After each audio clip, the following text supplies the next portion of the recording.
countries.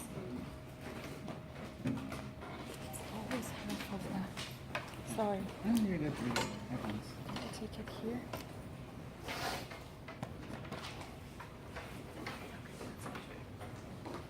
Okay, so as I said, we'll cover Latin America and we conclude with Argentina, Brazil, and Mexico.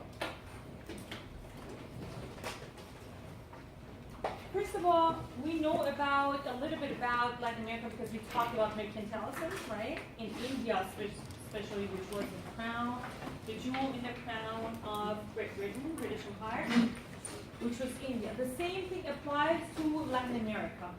Spaniards and Portuguese went to Latin America in the 1500s and basically took it as their possessions. Now, the differences we talked about, what was it? That they did intermingle with the local culture, right? And the occupiers, basically colonizers, when they landed in Latin America, the interracial marriages actually created a group of people which is called today mestizos. So mestizos are basically the interracial marriages of native people in Latin America and their colonizers. And that's why their culture has been impacted tremendously, their language, everything by Spaniards. Now, Portugal was a little bit different. When Portugal sent its people as a colonizers to Brazil, it didn't send the military. It sent people that they didn't want to be there, such as slaves and Portuguese Jews at the time. So they wanted to actually let them get out of the country, so they sent them to Brazil. That's why it wasn't basically, they didn't come to take over. Although they did have a lot of interracial marriages, that's why their culture is changing. But it's a very heterogeneous country, and they did not really colonize it for decades to take over the natural resources. It was not that important to them. The entire continent was a direct product of mercantilism. Latin America, particularly colonies of Spain and Portugal. There are 26 countries in Latin America. These countries account for 1/2 of the land area of North and South America, with the exception of Brazil and a few other countries, all are former colonies of Spain. The other colonies, I think, is Belize. Belize is still English language speaking. Catholicism is the main religion in Latin America. That was also a byproduct of Spaniards' colonies. Military dictators have been in power throughout much of the 20th century. Additionally, Latin America is suffering from political instability and corruption. We're going to talk a lot about the military dictatorships and coups that happens all the time in Latin America. Economic development has not been steady in Latin America, Latin American countries, fell well behind those of East Asians. In the 70s, they were both behind East Asian countries and Latin American countries, but East Asian countries picked up very fast, and their growth rate was much higher than Latin Americans. Throughout the 90s, the wave of privatization occurred in Latin America.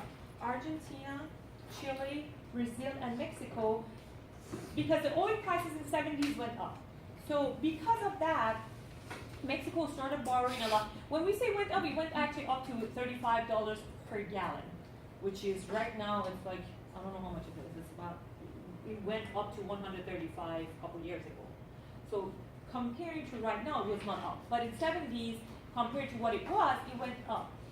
And coffee prices too in international markets. So Brazil and Mexico started borrowing a lot from international banks because Brazil had coffee and Mexico had oil. Based on that one, they started borrowing a lot from international banks. What happened in the 80s, the oil prices went down tremendously and they could not pay their debts back. Now, they went really down tremendously, a lot of financial crisis, IMF had to step in and bail them out. In 1990s, they started establishing a lot of reforms in their countries, which included a lot of privatization.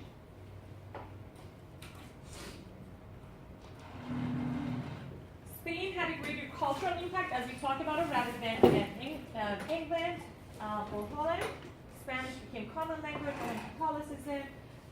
Miscegenation occurred under Spanish rules. which is with interracial marriages, and we already talked about all these, how it has impacted their culture. Anybody here, do we have anybody here from Latin America? Entire Latin America? Not that you are from Latin America, I'm just saying you're familiar with the culture or economy or political system of Latin America. Mexico and South, anything? A couple of you guys? Because I want to, my question would be about the military regimes, because Latin America, historically for the last century, it was ruled by military regimes, right? Now, the problem is that, and we're going to look into it, because a lot of those countries were ruled by people, were actually elected, those government officials were elected by people of Latin American countries, and they were mostly socialist. In the Cold War era, United States had fears of losing those countries as well to Soviet Union. So United States did assist a lot of those coups with the government overthrow, and then basically assisted the next government, which was military regime. It says it in your book. CIA has its own documentaries online. But I want to see what local people think. That's why I asked. Like, what have you heard about those military coups and regimes? You two, that you're more familiar. Have you guys ever heard of anything that the coups happens all the time? Is it people? Have you heard that the United States assists them? Or no? No? Nobody? Okay, so we're gonna, because I was gonna ask you guys more for information, for comments, basically, feedback. Anyways, we're gonna talk about it and then I'll have you guys watch the video.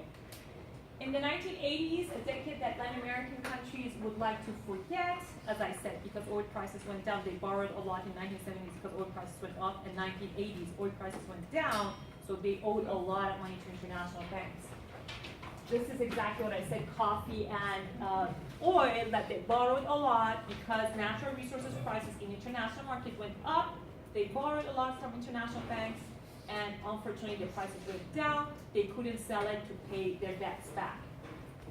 They faced hyperinflation. In Brazil, actually a product on the shelf would change its prices 3 times throughout the day. You would buy a gallon of milk probably in the morning for, let's say, 1 aisle, and then 3 aisles in afternoon, and then 5 aisles in evening. If the inflation was hyperinflation, and it was about 700%. Unemployment was rampant, social unrest increased because of hyperinflation and unemployment. Social unrest increased in many Latin American countries. Argentina faced inflation at a rate of 1,000% a year until the economy collapsed and a new currency was introduced, which we're going to talk about the currency. Peso oro, peso ley, peso argentina, the austral, the peso. These are all the currencies that have changed. So it has changed throughout like 2 decades. The currency has changed all the time. That shows the instability of the country. Political instability heightened when Argentina lost the Falkland Islands to war to Great Britain. Falkland Islands is actually very close to Argentina, but is a territory of Great Britain. Because Great Britain, it has lost a lot of its land, right? But still has a lot of islands around the world. So this is one of those islands that Great Britain had. Argentina sent its ships to that island because it's very close to Argentina. Sent it over there to basically take it over from Great Britain, but they lost in the battle. And it did not help them with their instability. This is the foreign trade, actually. Argentina, these are their main products that countries focus on, and they basically, the GDP relies on it heavily. Argentina, their export is beef and wheat. Bolivia, tin. But the products, the production is very high priced. Just like oil, we have oil here. Canada has oil, Norway has oil, but the production is very, very expensive in these countries that I just mentioned. That's why we import oil. Brazil is coffee, Chile, copper, and nitrates. nitrates, Colombia coffee, Mexico oil, Venezuela oil, and other Latin American countries, they're still relying on their agriculture. Not mainly their exports, but they're extremely small countries, which you're going to talk about their size as well. You'll see how small they are. Population has been another problem in Latin America because the economy has not grown fast enough, but population has been growing. So that creates another level of problems. Infrastructure has not been in place to support urban migration.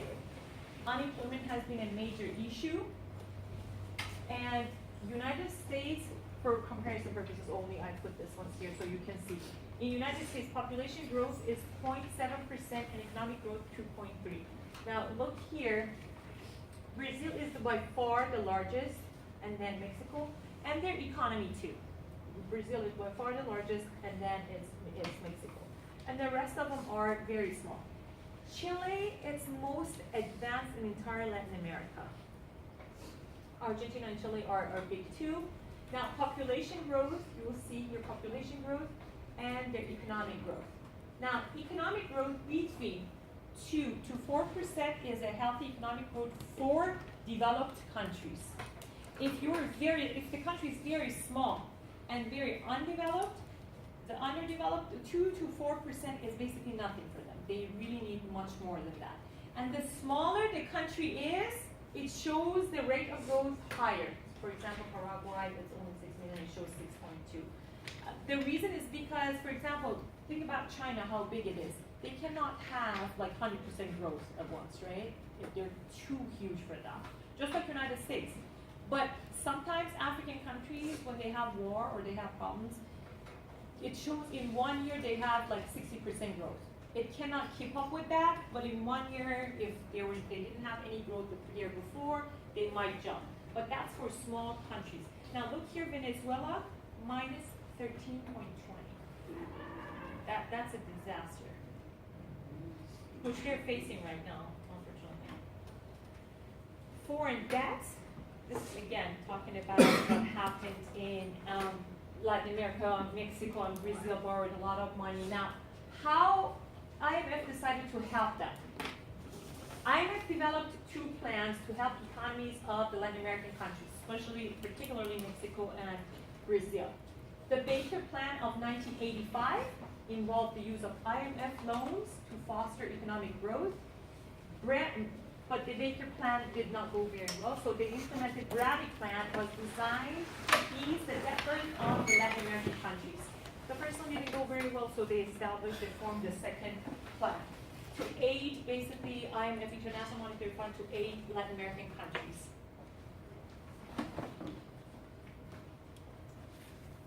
IMF debt relief plans. The Baker Plan was inspired by the idea that China's trade surplus could be used to relieve some of the third world's problems with debt. The plan was designed to help highly indebted middle-income countries, those countries that are not incredibly poor but have a large amount of foreign debts. 15 countries were mentioned, and 10 of those were actually in Latin America, Central and South America. Ultimately, the Baker Plan failed due to its inequitable principles and deciding which countries received the aid. It was succeeded by the Bradley Plan.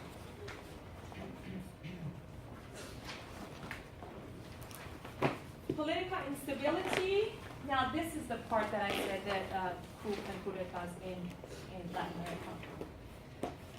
They have income inequality, poverty, corruption, a lot of revolution, war, border disputes, military coups.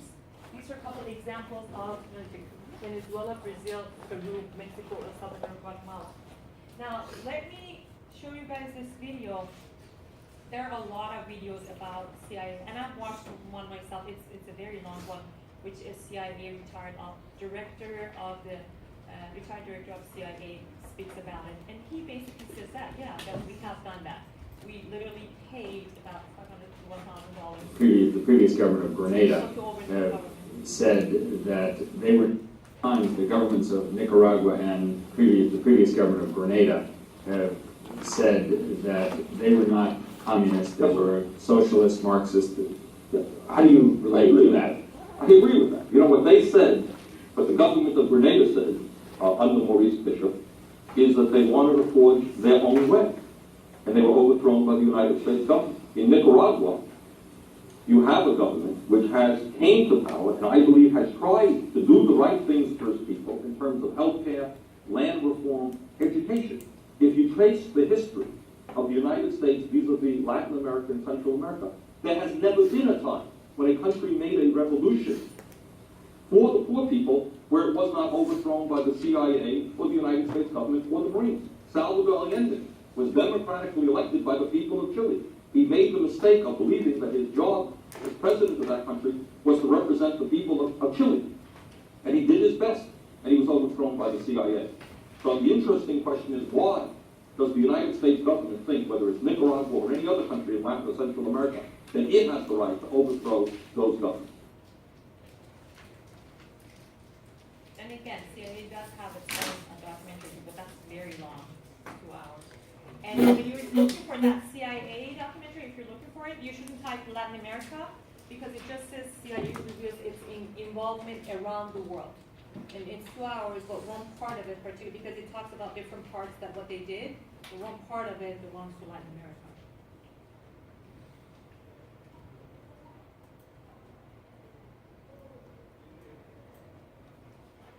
I think we have another one that was very good. And Times the governments of Nicaragua.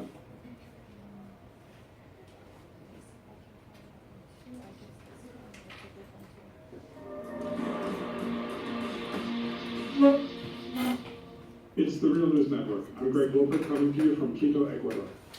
10 years ago, most of Latin America was governed by center-left, progressive, or even leftist governments.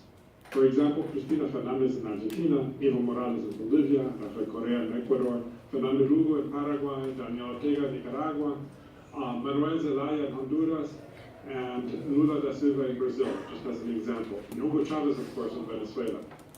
Since then, the so-called pink tide has receded quite dramatically. Of these 10 governments that were left of center, only 4 remain. Nicolas Maduro in Venezuela, Morales in Bolivia, Vasquez in Uruguay, and Daniel Ortega in Nicaragua. What happened? Some would argue that the US played an important role in at least some of these changes.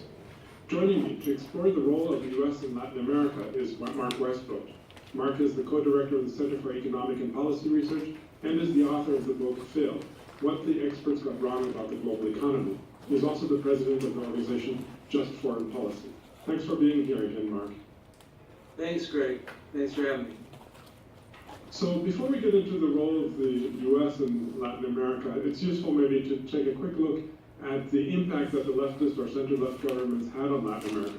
What would you say were the main achievements or the main consequences of their governments in some of those countries?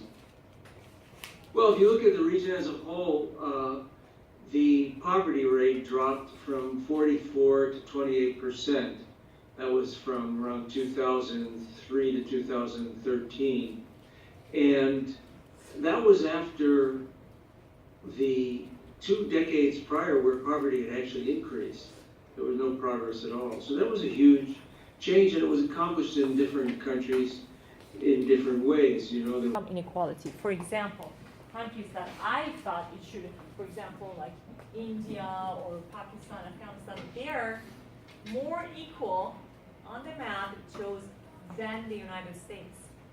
So we have here, and when we talk about this, we're not talking about population, we're talking about the gap, which is the richest and the poorest and average up. Because the United States have very rich people, that might be a contribution to the fact.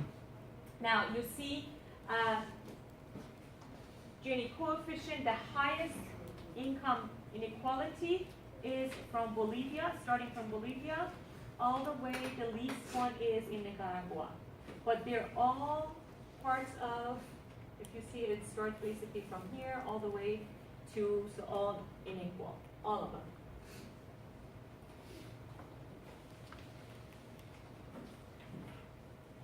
Now, poverty rate, these are the population living below $1.25 per day. and this is purchasing power parity, that means it's still showing higher. If you really want to convert the exact number, that would be even lower than that, 125.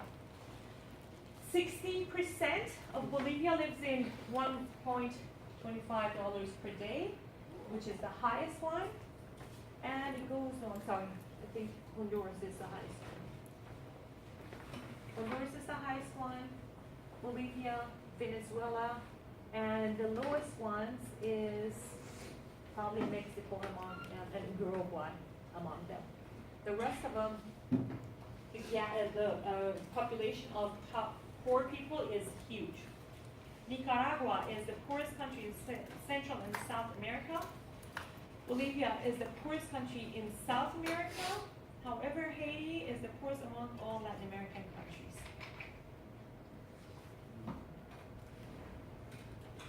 Now, corruption, again, looking at the corruption, I put United States here only for comparison, so you can see where we stand and where they stand.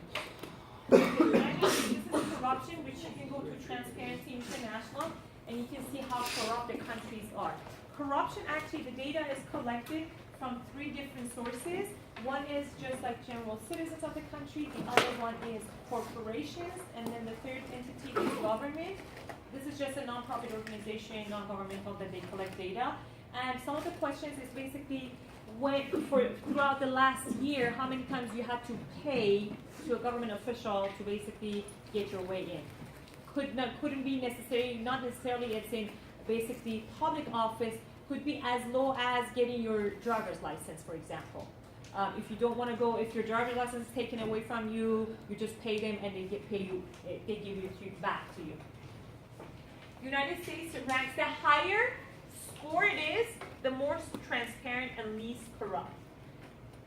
The ranking should be basically least because it starts ranking from 1 to 100. So United States among Latin American countries is the least corrupt, but it's number 16 all around the world. And then it starts with the next one, Uruguay, Chile, and all that comes to here, Venezuela, extremely corrupt. Almost the end of the list. Haiti, very corrupt too, Nicaragua, Guatemala. So see the numbers, how big the numbers are in like the list of countries. They all go after El Salvador, they're extremely corrupt countries. And that's why foreign powers can easily get in because of the corruption of the local people. Development of the country, GDP, gross domestic product, GDP per capita nominal, which is not by purchasing power. Population and human development index. I just wanted to show you guys. I actually categorize them based on the GDP nominal, so the just comparison to United States, 19 trillion. Brazil, which is the largest in Latin American countries, 2 trillion. Mexico, 1.1 trillion.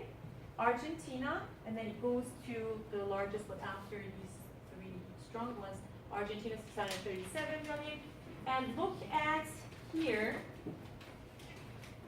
which is Haiti, 8 billion. Like literally here, our corporations have more than that, right? Largest corporation, for example, Apple in 2017 made 221 billion, which is larger than, which is about larger than Peru, a little smaller than Chile. Just one corporation that we have, even larger than Peru. So you can see one of our corporations, how they can impact the entire country over there. That's why Walmart can buy their way into the country. They just pay, they do anything they want to, as long as they can pay the government officials, local officials. Now, Human Development Index is another index here that we see. The higher it is, closer to 1, that means it's more higher in Human Development Index, which is education, which is poverty rate is lower, education is higher. So those are basically indicators for Human Development Index. Closer to 1, which you see United States is 0.9, and it goes all the way down to the least one is actually, yeah, we see here it's Haiti, 0.4, which is very, very low in education. That's why it reduces the rate lower.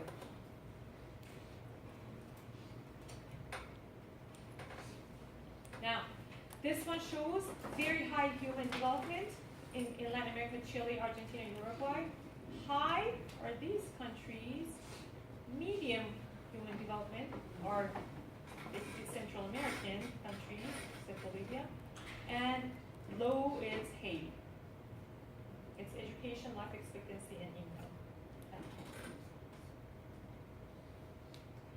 Militarism, yeah, we already talked about it. So what does Latin America produce, and what did they produce in the entire 20th century? Generals and more generals, all military. That's why all 20th century you see a lot of coups, coups and military regimes taking over the country.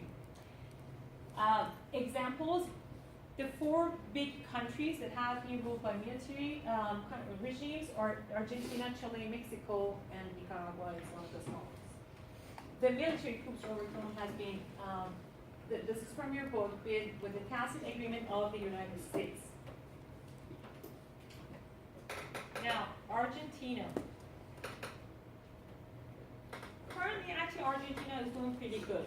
After Chile, it doesn't mean that it's as strong as Mexico or Brazil, but it's a very developed country. It's a small country and has all European standards in Chile.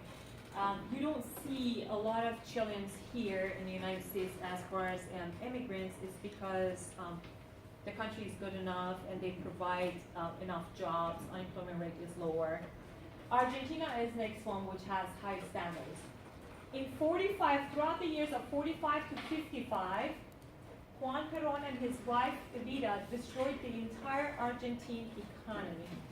Perón and a succession of other general rules, they ruled Argentina from 1932 to 1973. So those were the major years that damaged Argentine economy.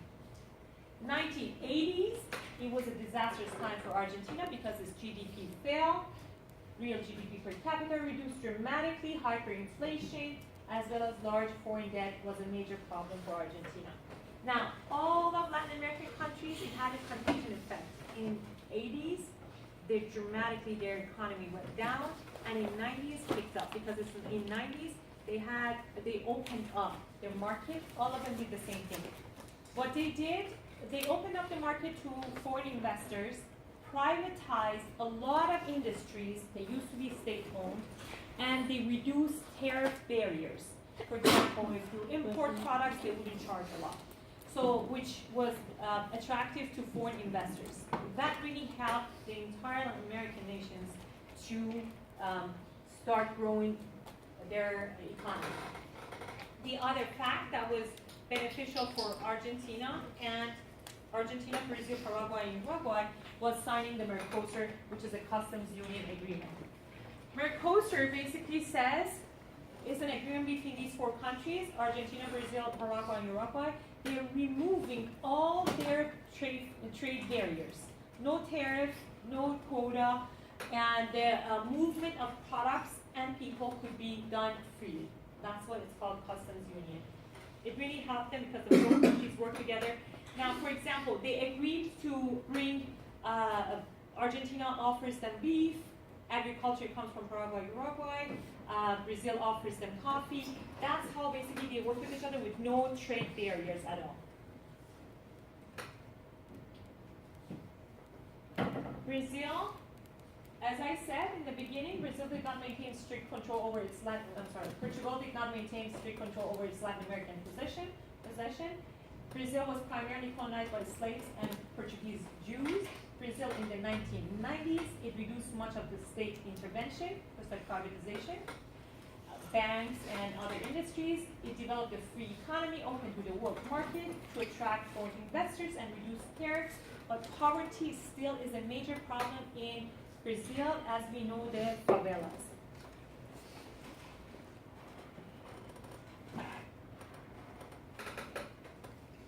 Mexico, all of them have almost similar history. Like in the beginning of the century, they all were ruled by military regimes. 70s, the economy picked up because of high oil prices, and then 80s, the economy collapsed, and 90s, they opened up to the world, and the economy started picking up.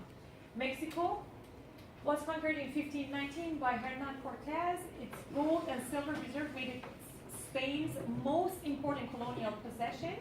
Mexico achieved its independence from Spain in 1821 and inherited a legacy that continues to this day, which is corruption. Bribery is a common way to get things done in that country. Santa Anna lost half of the land of Mexico to the United States. Diaz gave half of the wealth of Mexico to the United States. Free election was rigged and was always in favor of the ruling government. In 1910, the Mexican Revolution occurred, an event that shaped the Mexican way that we see today. Now, the economy of Mexico, in 1962, a decree was passed that required foreign automobile plants operating in Mexico to go beyond single assembly, and now they have to manufacture in Mexico. 70s, as we said, oil prices skyrocketed because of the Arab oil embargo. 80s, oil prices dropped and they faced international debt crisis. 82, government started nationalizing banking system, but again, 90s, they started relaxing the economy by privatizing. Privatizing, reducing tariffs, and opening doors for foreign investors. So all of them did exactly the same thing. NAFTA, instead of Mercosur with Argentina and Brazil, Mexico signed NAFTA, which was very beneficial to Mexican economy. So they all have a similar history, basically. First, colonizers taking them over, and then they gained independence, and for a century, all military rules and military regimes. The economy collapsed in 1980s, and the 1990s, finally, they opened up to the world, and the economy picked up. Okay, that was basically Latin America. Anybody has any comment? Many of you guys might be more familiar with Latin American culture. Do you have any comment, feedback that I didn't cover here about their culture or history? You're more than welcome to share. Can I have this? Okay, I just want to make sure that I call the names because always I count and there is a discrepancy between what we write here and the people that are here. Because when I count here, they're very different than when I go home on the list. It's like always, like for example, 42 people here, but on my list is 48 people. So I decided to call you guys today to see who is not here. Leslie, Alan, Graciela, Mayra, Crystal, Ashley, She's there.